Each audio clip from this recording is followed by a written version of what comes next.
लंबे संघर्ष और आंदोलन के बाद आखिरकार अयोध्या में मर्यादा पुरुषोत्तम प्रभु श्री राम का भव्य मंदिर बन रहा है। करोड़ों राम भक्तों का सपना साकार हो रहा है। सुप्रीम कोर्ट में जिस साक्ष्य को प्रस्तुत किया गया और राम मंदिर के पक्ष में जिस साक्ष्य ने अपनी महत्वपूर्ण भूमिका निभाई, आज उन्हीं साक्ष्यों के बारे में आपको रूबरू कराएंगे। भव्य मंदिर निर्माण के लिए सुप्रीम कोर्ट में संजीवनी साबित हुए रामलला के मंदिर में खुदाई के दौरान मिले पत्थर अब अंतर्राष्ट्रीय रामकथा संग्रहालय में सुरक्षित रखे गए हैं।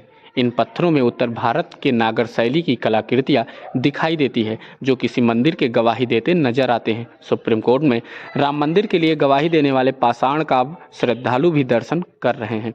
यह कोई सामान्य पत्थर नहीं है, भगवान रामलला के प्राचीन मंदिर से निकले हुए पत्थर हैं, जो 90 के दशक में राम मंदिर के समतलीकरण के दरमियान खुदाई में मिले थे। इन पत्थरों में नागर शैली में लगे हुए भगवान के मंदिर के चौखट बाजू आमलक और खंडित मूर्तियां हैं। हालांकि समतलीकरण के दरमियान निकले हुए कुछ पत्थर तो अस्पष्ट हैं, लेकिन कुछ अस्पष्ट हैं। सुप्रीम कोर्ट में भगवान राम के पक्ष में गवाही देने वाले पत्थरों को देखने के लिए श्रद्धालुओं की बड़ी आमद आती है। इस दरमियान श्रद्धालु अपने आराध्य के जन्मस्थान से निकले हुए पाषाण का दर्शन करते हैं। इन पत्थरों को अंतर्राष्ट्रीय रामकथा संग्रहालय में फिलहाल सुरक्षित रखा गया। वो अवशेष बीच बीच में काफ़ी लोगों ने उसको देखा भी है। जब हमने राम मंदिर की हमारी नींव 50 फीट की खुदी थी, तो उसमें बहुत से अवशेष निकले, क्योंकि ये गर्भगृह की खुदाई हुई थी, तो उस समय के अवशेष निकले मंदिर के। और इसके पहले भी जो कोर्ट के आदेश पे सरकार सर्वेक्षण जो प्राचीन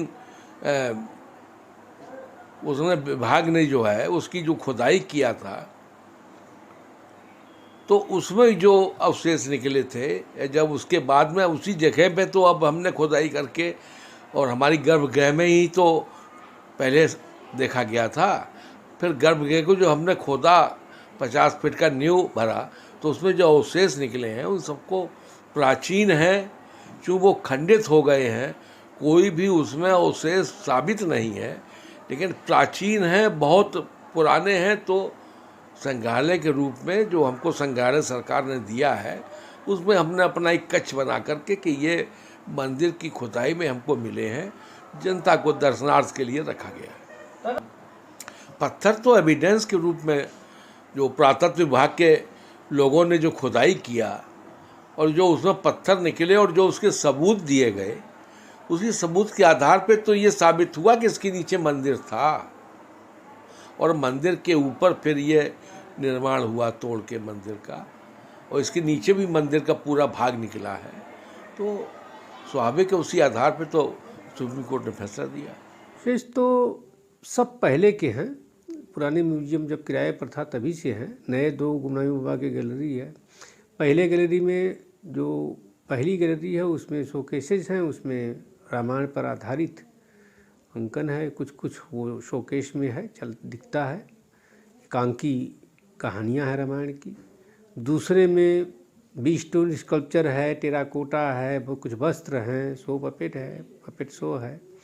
तीसरी गैलरी में हमारे यहाँ श्री राम जन्मभूमि से प्राप्त कुछ अवशेष हैं, जो अब कलाकृतियों के रूप में हम अवशेष तो नहीं बोल सकते, क्योंकि हमारे यहाँ प्रदर्शित में आ गया तो वो कलाकृति हो गई। उसके पहले वस्तु सामान बोल सकते थे, पत्थर प्रस्तर बोल सकते थे, लेकिन हम लोग नहीं बोलते, चूँकि श्री राम भगवान के स्थान का है। और अब कलाकृति का रूप में वो वहाँ पर रखा हुआ पेडेस्टल पर।